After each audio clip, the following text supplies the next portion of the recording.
Hello everyone, তোমরা সবাই কেমন আছো? আশা করছি ভালো আছো। আমি শিল্পা আজ অনেক দিন পরে আবার একটা নতুন ভিডিও নিয়ে তোমাদের কাছে হাজির হয়েছি। আজকে আমি আর সুদীপ দুজনে মিলে বেরিয়ে পড়েছি একটু ঘুরতে। ঠিক ঘুরতে বলবো না, অ্যাকচুয়ালি আমার একটু বাইকটা চাপার ইচ্ছা হচ্ছিল, সেই কারণে যাব ভাবছিলাম।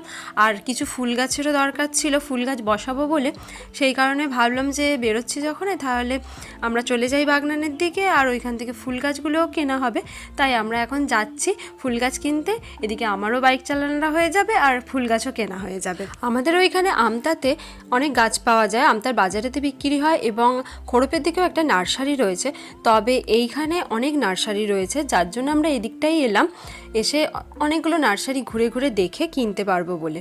প্রথমেই একটা নার্সারিতে ঢুকেছিলাম। বাগনানের দিকে এই নার্সারিগুলো রয়েছে। বাগনান হাইওয়েটা ক্রস করে আসার পরে নুনটিয়া মাটুল যেই দিকে হয় সেই দিকে এই নার্সারিগুলো রয়েছে। এখানে প্রচুর নার্সারি, এখানে বেসিক্যালি লোকের বাড়িতে বাড়িতে নার্সারি রয়েছে। সুদীপ ওইদিকে ভালো করে চারিদিকটা ঘুরে ঘুরে দেখছে, এবং আমিও দেখছিলাম যে কী গাছ এখান থেকে নেওয়া যায়। তবে এখানে আমরা যেই গাছগুলো চাইছিলাম ঠিক সেই গাছগুলো এখানে পছন্দ হচ্ছিল না।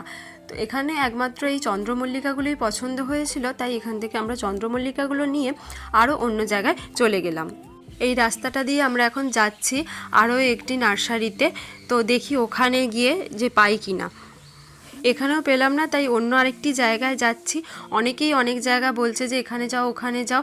আমরা বেসিক্যালি খুঁজছিলাম ইনকা গাঁদাগুলো, কিন্তু কোথাও ইনকা গাঁদা নেই এবং গোলাপও নেই। এদিকে নাকি প্রচুর হনুমান উৎপাত করে, তো এখানে কেউই গোলাপ রাখেনি। তো একজন আমাদেরকে বলল যে এইখানটাতে পাওয়া যেতে পারে, চলো দেখি পাওয়া যায় কিনা। এখানে শুধু ডালিয়া আর ড্যান্থাসের গাছই রয়েছে, আর অন্য কোনো গাছই নেই। ইনকা তো দূরের কথা।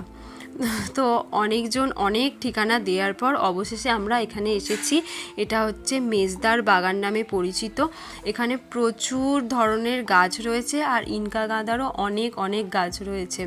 আমরা পুরো বাগানটা ঘুরে এখান থেকে প্রচুর গাছ কালেক্ট করেছি, আর এখানে সত্যিকারের অনেক ধরনের গাছ রয়েছে। এই দেখো আমাদের এইখানে গাছগুলো প্যাকিং করছে একটা দিদি। আর এখানে তুমি যা চাইবে মোটামুটি সবই পাওয়া যাবে। ওদিকে সুদীপ প্যাকিং করছে কিভাবে ব্যাগগুলোকে নেওয়া যায়, তার কারণ একটা নয় দুখানা বড় বড় ব্যাগ হয়েছে। আমাদের তো গাছ নেওয়া হয়ে গেছে। আমরা তো মোটামুটি ভেবেছিলাম হয়তো গাছ নিতে 2 ঘন্টা আরে লাগবে, কিন্তু আমাদের আইডিয়াই ছিল না যে এতটা দেরি হয়ে যাবে। আমরা তো দুপুরের লাঞ্চ পর্যন্ত আজকে করে আসতে পারিনি, ভেবেছিলাম তাড়াতাড়ি হয়ে যাবে। যাই হোক, কী আর করা যাবে। ছেলের জন্য একটু শেতলা থেকে মিষ্টি নিয়ে নিলাম।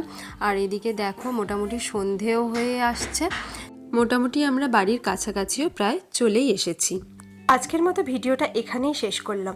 দেখা হচ্ছে আরও একটি নতুন ভিডিওতে। আর আমার ভিডিও যদি ভালো লেগে থাকে প্লিজ আমার সঙ্গে থাকবেন। দেখা হচ্ছে আরও একটি নতুন ভিডিওতে। আজকের মতো টাটা।